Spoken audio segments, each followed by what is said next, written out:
E aí pessoal, tudo bem? Bom, eu queria ter feito o que eu estou fazendo agora de forma ao vivo, né, transmitindo uma live para vocês pela minha fanpage do Facebook, mas infelizmente por questões técnicas, eu não sei por que cargas d'água a internet não funcionou, então eu resolvi gravar, né, já que promessa é dívida. Para vocês verem, né, eu estou aqui no Tribunal Superior do Trabalho, ali é o símbolo do TST, né, estou no prédio do TST, como eu disse, queria fazer ao vivo, mas infelizmente não deu. Então, de qualquer forma, eu vou gravar. Tá aqui, ó, estamos no TST, em Brasília, um prédio lindo, né, muito bonito o prédio, todo espelhado, vocês podem observar. Essa é a parte dos gabinetes dos ministros, né, e nós temos lá a parte de entrada do TST, que fica lá ao fundo. Né, então aqui nós temos o prédio onde ficam os gabinetes dos ministros, ok? A presidência do TST, enfim, né? E como eu falei, nós íamos tratar hoje sobre o pré-questionamento. Pré-questionamento que é um tema muito importante. O que acontece? É óbvio que os recursos de natureza extraordinária, como é o caso do recurso de revista, para que eles sejam admitidos, é demasiadamente importante que a matéria veiculada tenha sido debatida nas instâncias inferiores. Fagner, mas que tipo de matéria? Ora, se estamos a falar de um recurso de natureza extraordinária, há toda evidência que a matéria ali versada tem que ser o quê? Uma questão jurídica, matéria de direito. Até porque, como você sabe, em sede de recurso de revista, não se admite discussão sobre fatos ou provas. Inclusive, nós temos o óbice previsto na própria súmula 126 do Tribunal Superior do Trabalho. Então é interessante que a gente entenda o seguinte: o que nós vamos levar de afetação ao TST no que diz respeito ao recurso de revista? Questões jurídicas. Tanto é que o efeito devolutivo do recurso de revista não é um efeito devolutivo amplo, é um efeito devolutivo o quê? Restrito, porque ele se atém ao embate de questões jurídicas, como por exemplo, violação à Constituição Federal, violação à lei federal, violação à súmula, violação à orientação jurisprudencial. Só lembre o seguinte: no procedimento sumaríssimo, o recurso de revista só é cabível quando houver violação à súmula do TST, súmula vinculante, que por óbvio é do Supremo Tribunal Federal, ou a própria Constituição Federal, ok? Não cabe no procedimento sumaríssimo recurso de revista quando houver um acórdão do Tribunal Regional do Trabalho flagrantemente violando uma orientação jurisprudencial. Não cabe, ok? Por própria previsão legal, por ausência de previsão legal, melhor dizendo, você vai constatar isso lá no artigo 896, parágrafo 10º da CLT e também na súmula 442 do Tribunal Superior do Trabalho. Tranquilo? Então, fechando esse parênteses, quando é que efetivamente eu tenho essa questão do pré-questionamento? Por que o pré-questionamento ele é tão importante, Fagner? Bom, como eu disse logo no comecinho, né, da gravação, se a gente parar para pensar, o Tribunal Superior do Trabalho ele não pode ficar analisando questões subjetivas. Ele tem que analisar questões de caráter objetivo. Por isso que em sede de recurso de revista a gente discute o direito objetivo e não o direito subjetivo. Direito subjetivo eu vou discutir nas instâncias inferiores, lá na vara, lá no Tribunal Regional do Trabalho, mas não aqui no Tribunal Superior do Trabalho. O Tribunal Superior do Trabalho, ele tem como pré-questionamento o afunilamento das matérias que são trazidas a ele, a fim de que ele aprecie exatamente aquilo que tem relevância social. De modo que o pré-questionamento ele serve exatamente para poder dar uma filtragem específica nas matérias que vão ser trazidas aqui no nosso Tribunal Superior, no nosso órgão de cúpula do Poder Judiciário Trabalhista. Fagner, mas o que é o pré-questionamento propriamente dito? Todo mundo fala, todo mundo diz, mas ninguém consegue explicar derradeiramente o que é o pré-questionamento. Bom, então vejam vocês, pré-questionamento, como o nome está dizendo, é questionar antes. É, na verdade, antes de trazer ao TST a matéria ter sido debatida nas instâncias inferiores. Veja que esta questão, inicialmente, foi criada pela jurisprudência, exatamente com esse fito, né, de fazer o quê? Um funil nos recursos que seriam levados às instâncias superiores. Lembra que eu falei que o recurso de revista é um recurso de natureza extraordinária? É um recurso eminentemente técnico, que não se presta à análise de questões subjetivas, mas sim de questões objetivas? Pois é. O recurso de revista, queridos, ele vai analisar exatamente o que? Violação a direito objetivo, como eu já citei anteriormente. Bom, Fagner, aí fica até um pouco mais fácil de entender. Mas você tem como esmiuçar essa questão do pré-questionamento? Me dizer exatamente como funciona isso na prática, para que eu consiga vislumbrar aqui na minha mente como demonstrar a ideia do pré-questionamento e como, na verdade, traduzir isso para o papel quando vier a interpor um recurso de revista? Claro, isso é bem tranquilo.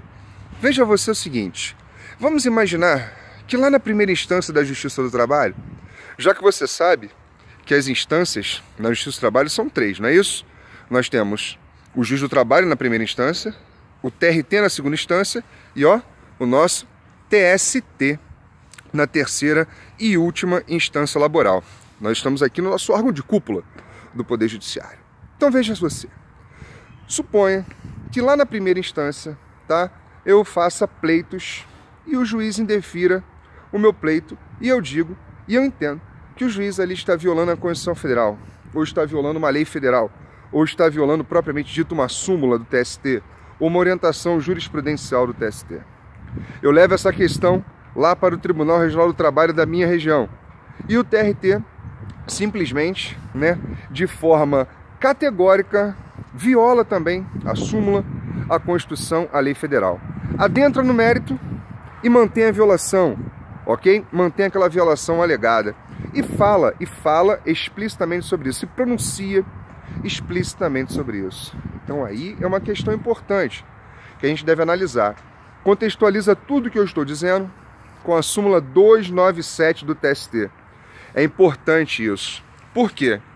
Hoje, queridos, o pré-questionamento não é mais uma ideação jurisprudencial. Pelo contrário, está previsto na lei. A Lei Processual Laboral trata do pré-questionamento de forma clara. Está escrito no artigo 896, parágrafo 1º-A, inciso 1º da CLT. Você vai olhar lá o seu parágrafo 1º-A, inciso 1º do artigo 896-A da CLT e vai verificar que ele diz que eu tenho que apresentar o pré-questionamento sob pena de não conhecimento do recurso de revista. Então veja, sob pena de não conhecimento, cabe afirmar então que o pré-questionamento é um pressuposto específico de admissibilidade do recurso de revista. Eu preciso demonstrar que o TRT está violando a Constituição Federal, que o TRT está violando uma OJ, violando uma súmula, violando uma lei federal. Fagner, mas o TRT sim, porque você não esqueça que a decisão proferida pelo tribunal substitui a decisão recorrida, ou seja, o acórdão regional substitui aquela sentença que foi objeto de recurso. Tranquilo? É o denominado efeito substitutivo que decorre das decisões proferidas pela instância superior quando analisam o mérito recursal. Então vejam, daqui para frente a análise fica um pouco mais cautelosa, não que seja difícil, mas nós vamos ter que empregar um pouco mais de cautela para poder assimilar isso de uma forma mais rígida.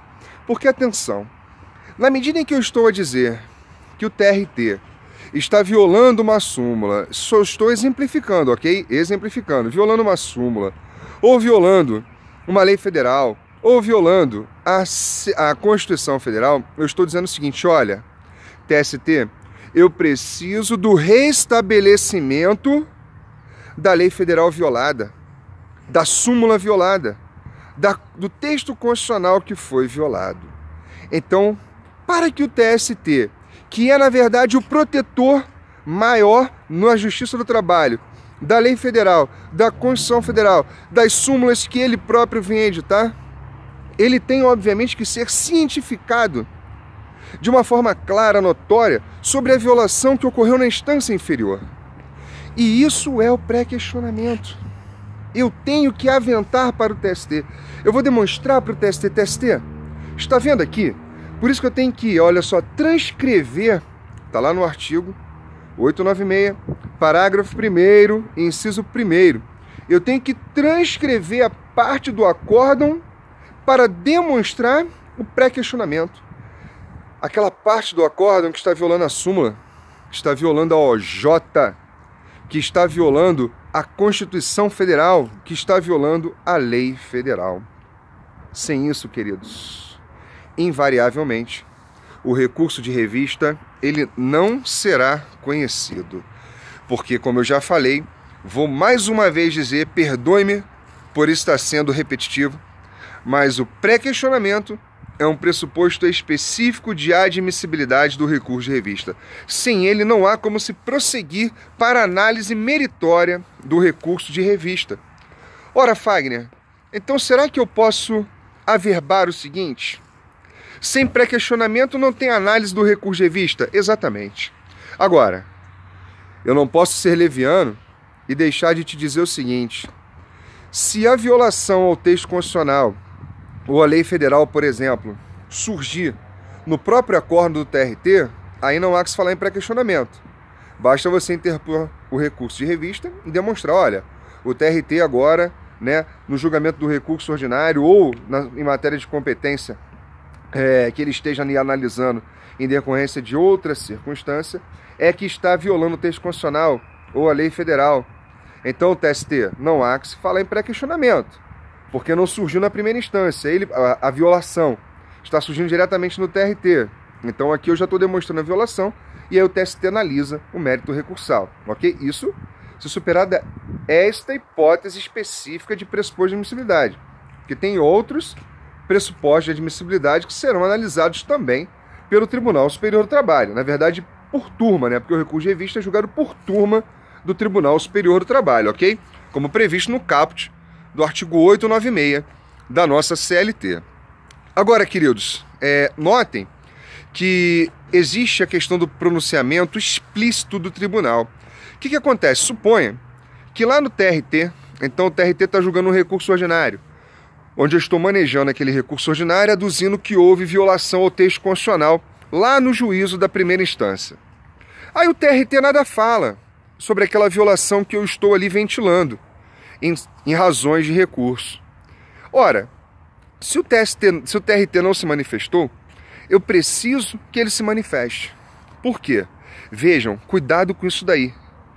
Eu terei que opor embargos de declaração, é necessário opor embargos de declaração para que haja o pronunciamento explícito acerca daquela matéria que eu estou aduzindo, no que diz respeito à violação ao texto constitucional, violação à lei federal e sucessivamente outras questões.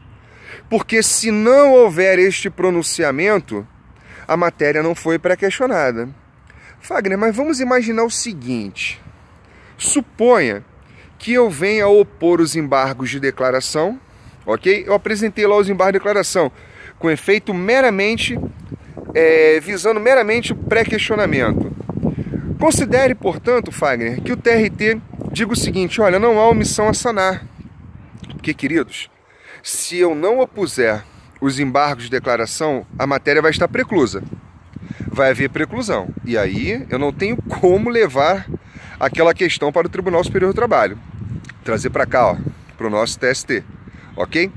Então, por isso que é importante você opor embargo de declaração. Suponha então, Fagner, que eu fiz a oposição através de embargo de declaração para sanar aquela omissão, que é a questão da análise, efetivamente, da violação ao texto constitucional.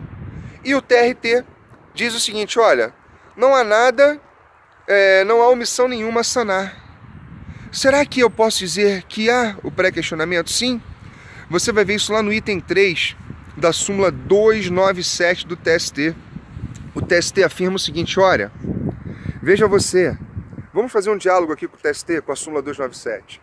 É o seguinte: pré-questionamento é um pronunciamento explícito sobre o direito objetivo, veiculado na instância inferior.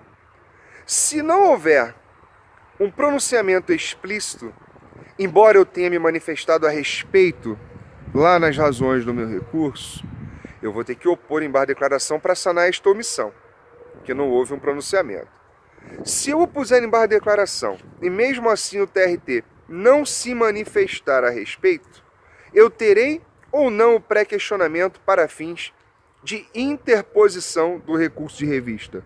Sim, o pré-questionamento, neste caso, ele estará verificado, mas não de forma explícita, e sim de acordo com a interpretação que nós temos do item 3 da súmula 2, da súmula que eu acabei de citar. Que eu esqueci agora aqui o número, mas eu já vou lembrar para vocês e falar de novo. Por quê? Porque, na verdade, se eu efetivamente opuser os embargos de declaração para que o tribunal se pronuncie, e o tribunal ele não se pronuncia, ora, mas eu estou evitando ali a preclusão. Então não posso ser penalizado. De modo que o TST entende na súmula 297, me lembrei, item 3, que sim, o pré-questionamento terá existido. Alguns denominam de pré-questionamento implícito, outros de pré-questionamento tácito, não importa. O que importa é, se o tribunal não se manifestou, queridos, oponham embargos de declaração. E esses embargos de declaração, notadamente, não podem ter efeitos protelatórios, até porque a súmula 297 ela é clara nesse sentido, né? Que se você tiver o intuito de pré-questionar, eu não posso efetivamente considerar. Ela não fala isso, mas eu não posso considerar. Por quê? É buscar o pré-questionamento através dos embargos, um pronunciamento explícito. Então, se eu busco um pronunciamento explícito, eu não posso ser penalizado por uma omissão do tribunal. Ok? Daí por quê? Então não há que se falar efetivamente em embargos protelatórios, não há que se falar em multa, nem nada disso. Então o que eu queria dizer para vocês, sem apertar da síntese, é que para que o recurso de revista seja conhecido é necessário pré-questionamento, que nada mais é do que levar para o tribunal de forma clara e específica e com a transcrição da parte do acórdão acerca da violação de súmula da Constituição Federal, de lei federal, etc. Lembrando que o recurso de revista é um recurso de natureza extraordinária, cujo efeito devolutivo é devolutivo restrito só aos aspectos jurídicos que eu quero ver analisados pelo TST, que é o restabelecimento de lei federal da Constituição Federal. Não se adentra em direito subjetivo, conforme súmula 126, ele não analisa fatos nem provas, ok? Só direito objetivo, tranquilo? Injustiça de decisão não cabe ao TST analisar. Então, queridos, só não cabe falar de pré-questionamento quando a violação surge na própria decisão do Tribunal Regional do Trabalho. Aí, óbvio, não há que se falar em pré-questionamento. Fora isso, você vai ter que demonstrar o requisito específico de admissibilidade, que é o pré-questionamento. Não tem saída. Claro que, por exemplo, quando a gente cita, eu tenho que demonstrar a violação do texto constitucional, o ferir do texto constitucional, mas não necessariamente o TRT, ele tem que falar explicitamente isso, ferir, violar, não. Pela própria transcrição, pelo próprio discorrer, pela própria dissertação do texto do acórdão, você percebe que há violação, ok? Mas não precisa falar explicitamente isso, violou, né, afrontou, não. Então, súmula 297, aquela que eu tinha esquecido, não esqueçam, ok? Considera-se pré-questionada a matéria quando há pronunciamento explícito a respeito da matéria constitucional, do direito objetivo que supostamente foi violado. Caso não tenha havido pronunciamento explícito, a parte tem que fazer o quê? Opor embargos de declaração para buscar o pronunciamento explícito lá no Tribunal Regional do Trabalho. E se mesmo que forem opostos embargos de declaração, até para evitar a preclusão da matéria, lembra disso? Senão o TST não pode analisar.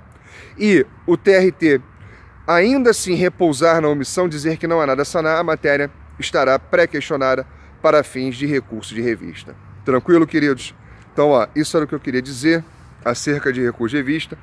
Disse que eu não tomaria muito tempo de vocês, né? A gente está aí com 19 minutos, mais ou menos.